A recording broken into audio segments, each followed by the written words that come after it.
Ako si Rudy Duterte. Kung gusto ninyong ayusin ang bayan natin, handa akong maglingkod.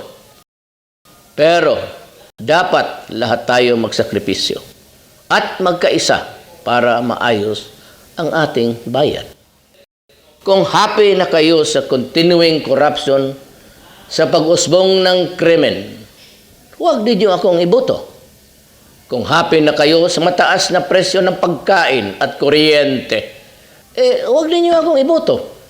Kung happy na kayo sa kulubot na traffic at lack of infrastructure, huwag ninyo akong iboto.